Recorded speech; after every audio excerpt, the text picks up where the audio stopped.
Hi, I'm Chester Wisniewski, Global Field CTO at Sophos, and I'm here today with our CEO, Joe Levy, to discuss some of the more interesting findings in our Pacific Rim report, kind of cataloging a 5-year campaign of us defending our firewalls against some nation-state adversaries. And there's been a lot of really interesting twists and turns that have come out of not only doing this for 5 years, but the conversation that publishing this report triggered in the security community. So I thought we'd have a chat with Joe about some of the more pertinent points for us to discuss with the world, kind of the reaction to the report and a little more in-depth personal views of it.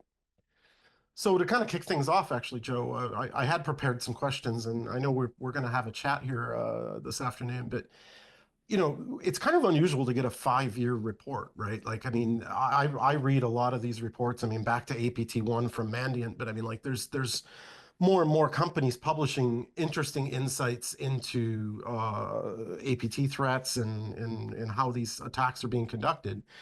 What was your goal with publishing like this whole 5-year overview? Because we had already published a few point reports on specific exploits, specific pieces of malware we had discovered before we published this report. That's right, Chet. We were doing point in time disclosures as we were discovering the various kinds of techniques, pieces of malware, tradecraft that was associated with the earliest stages of the campaign. One of the things that was important to us was that we make disclosures in real time as this was happening.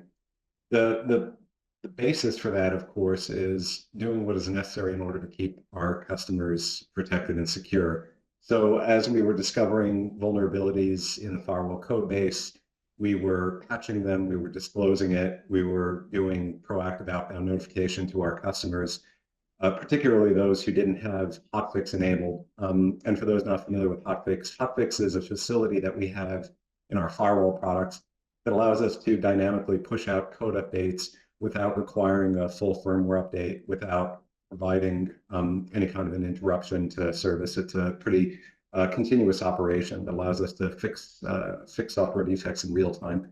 So as we were pushing these updates out, we were also doing the disclosures along the way, and this was all available on our Trust Center, which everybody could visit at trust.sophos.com under our advisory listing. But as we were doing that, we knew that this was an ongoing campaign because we were seeing the various stages of evolution of it. And we knew that at some point in time we were going to come back to this and we're going to tell the entire story arc and provide the whole narrative. The time was right, and we just did that a few months ago. Yeah, it felt like when I was working on it with the team before we published it, that we were putting the P in APT, right? We read a lot about the tactics and techniques and procedures, and we read a lot about the 0 days in different products over time, but we rarely step back and kind of see an attack evolve, as it's ongoing, and seeing that documenting the both the offensive and defensive changes to the strategy of how we're going to do this. Because the one of the things that is pretty clear is that early on, I'm not sure if it's because they thought they could get away with it. They were doing kind of these really widespread attacks, right? It was hitting lots and lots of firewalls, as we saw in the Department of Justice indictment at the beginning of December 2024. They had documented, 80,000 firewalls being hit by a vulnerability for a person who's now been indicted. So, like, it was spray and pray, right? And at some point, they transitioned into targeted attacks at a much smaller number of devices, because obviously when it was spray and pray, it was pretty easy for us to pick that up and support that suddenly lots of devices were behaving erratically. Or I think in one case there was a SQL injection vuln that when they exploited it, it actually injected something into the user interface that was anomalous in the product. So people were calling up going, I think there's a bug, like something's wrong in my screen. What I mean, I've heard a lot of theories as we've all debated it internally. What's your take on why they moved from sort of that widespread using these as like jumping off point devices for perhaps furthering other attacks, and instead started going after particular customers or organizations?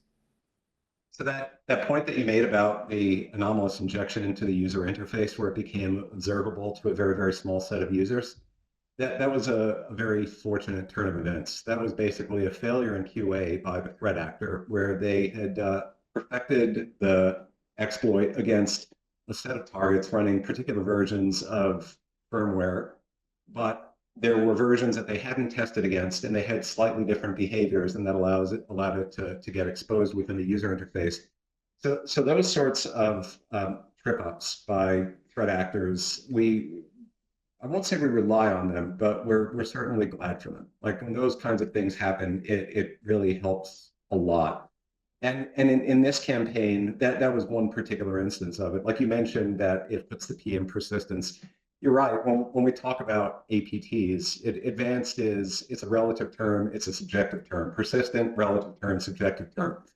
Generally understand what the threat part is, but I think this was pretty objectively persistent. The fact that it did carry on for as long as it did.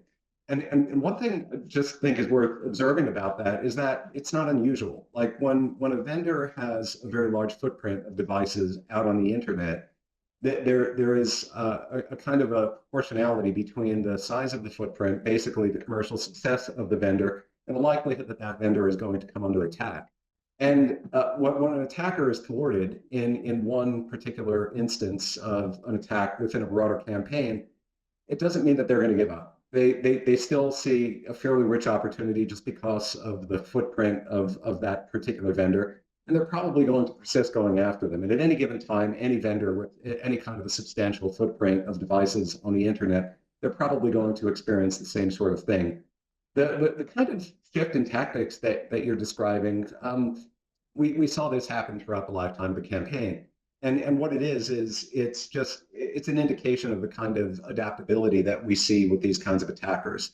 So at the start, as you were saying, it was kind of a spray and pray where they were attempting to establish the largest kind of network of operational relay boxes, or orgs as we refer to them in some of the blogs that we've written on this. And then we saw a transition from that after they were discovered, and it became obvious to them that they were discovered, and they were stopped in that particular set of tactics that they were pursuing at that time. And then they shifted over to these targeted attacks. It was all localized to the Indo-Pacific region. And the victim organizations were in some pretty important sectors. All businesses are important, of course, but when you begin to fall into what's categorically critical infrastructure, things like nuclear energy, military, telecom, that sort of thing, that's where you're going for higher stakes targets. And we saw that kind of a transition. They did that out of necessity because we drove them to make that kind of a change, but they still saw value in pursuing the victimization of these devices.